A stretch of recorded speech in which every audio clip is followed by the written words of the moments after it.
बहन अध्यापक हैं, मुझे लग रहा है 20-22 हैं अधिकृत। तो मैं आपसे बात करने आया हूं कि जिस ईश्वर के लिए हम रोज सुबह शाम इच्छा तो रखते हैं कि प्रभु हमें मिल जाए, कोई है ऐसा जिसकी इच्छा ना हो? पर सोचो कि पिछले 200 साल में, पिछले 300 साल में बहन कोई भक्त प्रहलाद क्यों नहीं हुआ? 1000 साल बीत गए, 2000 साल बीत गए, 4000 साल बीत गए, अब का उदाहरण किसी भक्त प्रहलाद का क्यों नहीं है? ध्रुव का क्यों नहीं है? सावित्री का क्यों नहीं है? अगर हो तो विचार करो। और इस भगवत कथा में अपनी बहन की वाणी में मैं आपको अपनी वाणी इसलिए जोड़ा हूं कि आप जब तक पढ़ेंगे नहीं, जब तक आप अगली पीढ़ी को पढ़ाएंगे नहीं, तब तक न तो इस वेद व्यास की गद्दी पर आपका बच्चा पहुंच पाएगा, ना जितनी दुनिया की कुर्सियां बनी हैं, चाहे वो मास्टर की हो, चाहे डॉक्टर की हो, चाहे कलेक्टर की हो, चाहे पुलिस के अधिकारी की हो, फिर कोई कुर्सी से मरहूम रह जाएंगे ना। तो फिक्र करो, इससे ज्यादा अच्छा माहौल आम तौर पर नहीं मिलता। अगर आप किसी गांव में घुसे और इसी गांव में घुसे आज के बाद, जब भागवत कथा बहन बंद कर दे तो आपको 3 गुट मिलेंगे कम से कम, उस बम्बा से लेके और इस कोने तक जहां ताश खेले जाते हैं, और इतनी तन्मयता से खेले जाते हैं कि अगर वे खेल रहे हों और हम आई जाए, हम कहें दद्दा राम राम, तो वे ऐसे ऐसे गिनते हैं, भैया भैया राम राम, भैया राम राम। सही कहा। ये विडंबना, ये विडंबना है कि खनियापुर, उदारा, चटोरापुर से आप अगर चलोगे तो आपके नाते रिश्तों में शराब ने स्थान बना करके आपके बेटों के किडनी, लीवर सब खराब करना शुरू कर दिया।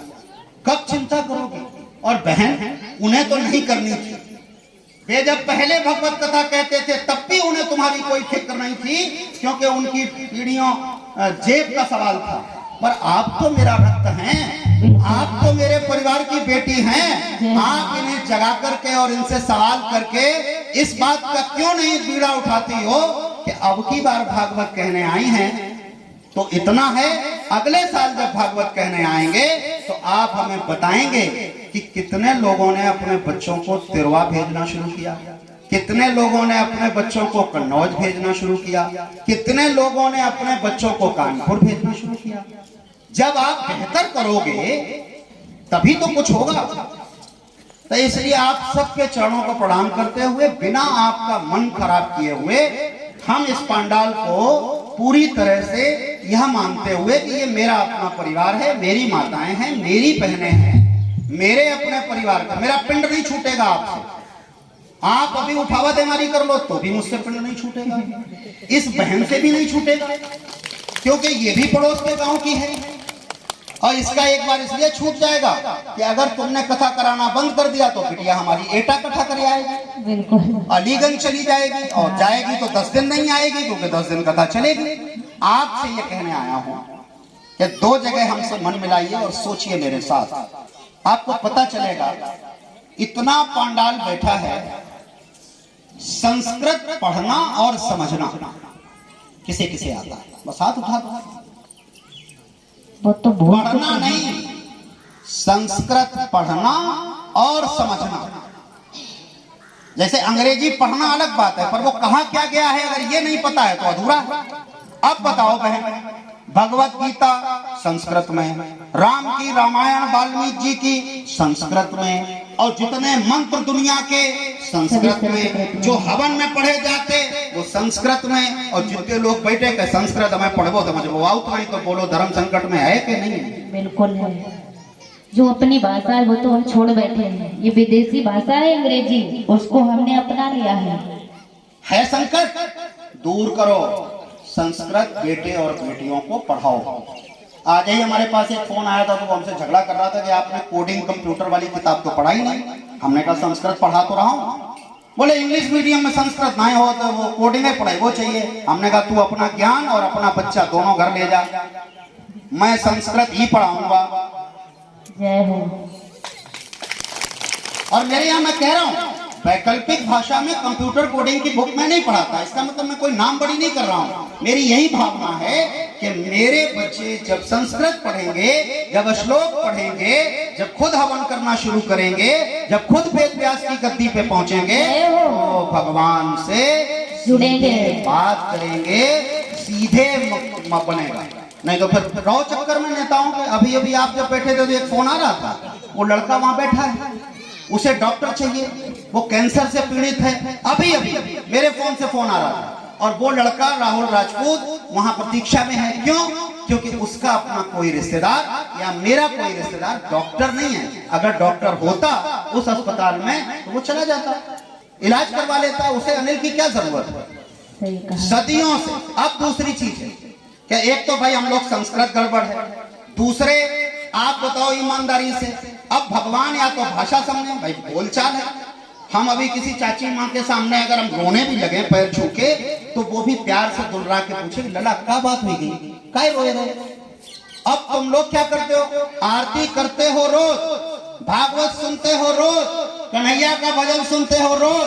अब ये बताओ कि कन्हैया का भजन सुनते सुनते आंखों से आंसू कै बार आते हैं? ये भी हाथ उठा दो। नहीं आ पाते।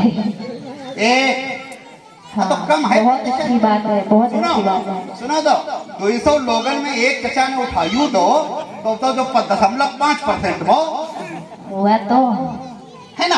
अब ये सोचो, ये फेल्योर है कि हम ईश्वर हमसे चाहते हैं कि आप हमसे वार्तालाप करो। ईश्वर चाहते हैं कि वो भाव के भूखे हैं। और अगर इन दोनों में से किसी मूर्ख को कुछ ना आता हो, मान लो कोई, तमाम ये संत प्रवर बैठे हैं, आप हमें बताइए ईमानदारी से कि जो व्यक्ति संत हो जाता है, जिसकी संगत अच्छी हो जाती है, जो संतों और संगति अच्छी हो जाए, वो चाहे मूर्ख हो, उसका जीवन धन्य हो जाता है। बिल्कुल। और हमारी तुम्हारी संगत 7 दिन 8 दिन 9 दिन, अब इतने ही दिन तो बची।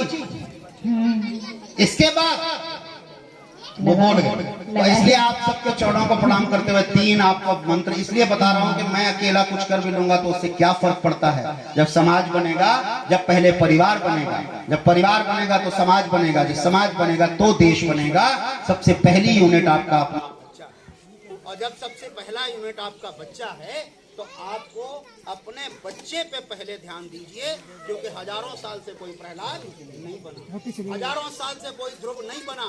और तो और अभी बहन बता रही थी, राम जी तो बरमाला भी पड़ गई थी, लक्ष्मण को भी पड़ गई थी, और तुरंत श्याम का भजन भी आ गया। तो ये आपकी संगत जो है ये कम देर की है। तो इसलिए ये तीनों बातें। और अंतिम बात कहता हूँ, सच सच बताना, झूठ मत बोलना। मैं कोई आपकी परीक्षा लेने नहीं आया हूं, मैं सिर्फ आपको यह एहसास करवाना चाहता हूं कि अभी भी जैसे छोटा नेता बड़े नेता से मिलवाने की गारंटी लेता है।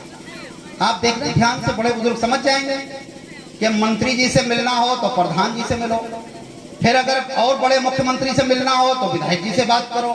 ये आदत है। आप सावधान हो जाइए।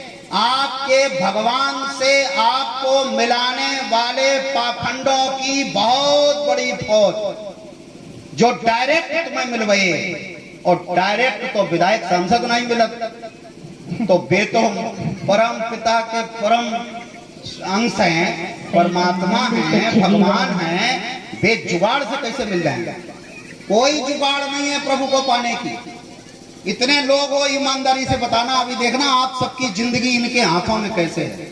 इधर जो लोग बैठे हैं, बताओ ईमानदारी से, 9 दिन पूरा व्रत कौन कौन रहा था? 9 दिन पूरा व्रत को रहा था? अब तुम्हें पता है तुम किनके दम पर जिंदा हो? माताएं, बहनें, बेटियां, ईमानदारी से हाथ उठाना जो नवदुर्गा में व्रत रहते। देख लो आप इनकी बदौलत। सही कहा। जय भैया दूज खवाए, जय तुम्हें रक्षा सूत्र बांधे, जय तुम्हारे लिए व्रत रखें, जय सवेरे सवेरे अगरबत्ती लगाए। प्रार्थना अगर दुनिया में कोई सबसे ज्यादा करता है तो वो माँ है। जय हो। प्रयास अगर कोई सबसे ज्यादा परिवार के लिए करता है तो वो पिता है। और मैं जिम्मेदारी से आपसे कहता हूं कि माता पिता से बड़ा भगवान कोई नहीं है। जिसने माता पिता का अपराध कर दिया तुम 100 जन्म ले लेना तो भगवान मिलने के नहीं। अगर आपने अपने माता पिता का, और वो तो भगवान राम की पढ़ाई के समय गुरु ग्रह पढ़न गए रघुराई अल्पकाल सब विद्या पाही, और फिर वो वाला आता है कि साहब तीनों खड़े गुरु गोविंदो थोड़े काके लागू पाए बलिहारी गुरु आपने गोविंद यो बताए। तो जब खुद गोविंद ने कहा कि गुरु बड़ा है, अब हिम तो गुरु को ही संकट है, हम में से किसी गुरु नहीं, कोई गुरु नहीं। तो इसलिए आप सबसे प्रणाम करते हुए अंतिम बात माताओं से अपने जय पैर छू के ये बात विनती करता हूँ कि आपकी दुआओं से मेरी सांसें हैं। आपका रक्त पूरे 9 महीने आपकी कोख में, जब आपका बच्चा हम जब पीते हैं तब हम इस दुनिया को देखते हैं। तो ईश्वर का काम था सिर्फ एक छोटी सी जीवात्मा जिसको हम आत्मा कहते हैं, वो केवल शरीर में प्रवेश करवाने का काम परमात्मा का था। लेकिन माँ का काम था कि अपने रक्त से अपनी कोख में 9 महीने जब उसने रक्त पिलाया तब तुम बच्चा बने, और जब दुनिया में आए तो तुम्हारे माता पिता ने पालन पोषण किया, और जब दुनिया में बड़े हुए तो गुरु ने तुम्हें शिक्षा दी, गुरु ने तुम्हें दीक्षा दी। तो बड़े जो हैं वो ईश्वर स्वयं इसीलिए स्वीकार करते हैं। भगवान अगर बहुत होते तो बताओ खुद क्यों कौशल्या को चुनते, खुद देवकी को क्यों चुनते? अरे वो तो एकदम प्रकट है, सीधे समझो। तो इसलिए आपसे कहता हूँ कि सुबह से लेके शाम तक बहन बताना ईमानदारी से, इनसे पूछ लेना बाद में कि जब हम सुबह सो के उठते हैं तो पहली झटपट टेंशन है नई जमाने में कि मंजन कौन सा करेंगे, पेप्सोडेंट करेंगे कि रामदेव वाला करेंगे कि कोलगेट करेंगे। काले अब नून तेल तो कोई करता नहीं, पहले जो बड़े बूढ़े थे। तो पहली चिंता मंजन, दूसरी चिंता भोजन, तीसरी चिंता खाद दरबो, पानी लगेगो, खेत खलियान, पढ़ाई स्कूल, और दिन भर चिंता पैंट कौन सो पहने, कोट जो थोड़ो गंदो होइगो दूसरों कभी पहने। आप लोग सुबह से लेके और सोने तक पूरा इंतजाम किसका जुटाते हो? इस पापी शरीर, पेट का, जूते की क्वालिटी का, मोजे का, इंगुर का, टिकुलिया का, हिंदी का, क्रीम का, मतलब तेल का, सबका ब्रांड है, और एक एक तेल के 10 ब्रांड हैं। लेकिन आप सोचिए कि कौन सी चीज जब शरीर से निकलती है तो फिर हम लोग कोल्ड स्टोरेज से बर्फ मंगाते हैं। चाहे जितना प्रिय हो, अगर शरीर से आत्मा निकल गई, हमारा वो प्रिय दुनिया छोड़ के चला गया, तो फिर सिर्फ बर्फ मंगाते हो, रिश्तेदार बुलाते हो, किसी की दम नहीं तो 2 दिन अपने दरवाजे पर रख दें, और अगर कहीं मिट्टी खराब हो जाए तो खुद का मुंह बांध के आंखों से आंसू निकालते हुए उसका अंतिम संस्कार करते हो। तो शरीर तो नासवान है। ताकत किसकी थी जिसकी बदौलत वो शरीर चला? आत्मा की। आत्मा किसका रिश्तेदार है? परमात्मा का। तो सुबह से लेकर रात तक इंतजाम तो करते हो केवल पेट का, शरीर का, कपड़े का, खेत का, खलियान का, लेकिन जिस आत्मा की बदौलत आपका शरीर चलायमान है, जब तक हमारे आत्मा है, अभी पट्ट से गिर जाए तो आप सोचिए उस आत्मा का भोजन क्या है? भजन। उस आत्मा का भोजन भजन है। उस आत्मा को परमपिता से मिलवाने के लिए तड़प नहीं बची। आत्मा का अस्तित्व खतरे में है, तो आप समझ लो कि आप कितने खतरे में, आपका धर्म कितने खतरे में। बहुत बहुत धन्यवाद। आप सबके चरणों में प्रणाम करता हूँ। हम तो क्या मानी लीजिए, ताली जल्दी जाके हमारे बज गई कि चाहो लड़ा, बहुत देर हो गई। जय मारे बदी, आपको सौगंध है इस गद्दी की। आपके परिवार का कोई व्यक्ति अगर शराब पीता है और आप उसका विरोध नहीं करती, तो आपको ही सबसे ज्यादा रोना पड़ेगा, आपके बच्चों को रोना पड़ेगा। तुम इनसे लड़ाई करो, हम तुम्हारे साथ। अगर आप अपनी कमाई का 10%, 20% अपने बच्चों पे खर्च नहीं करते हैं, तो आप अपना भविष्य बिगाड़ रही हैं। इसलिए आप सब मेरी बात को गांठ बांधो और घर की कथा समाप्त और आदरणीय बहन की कथा प्रारंभ हो जाएगी। ऐसा कुछ नहीं है, हम भी चाह ले। एक लोगों ने बहन हमें बड़ा हिम्मत बुलाई, हमने एक जगह गाना गा दिया। अब होता क्या है कि हम लोगों जैसे नौटंकी एक याद गा सकते हैं, क्योंकि माँ सरस्वती की कृपा नहीं है।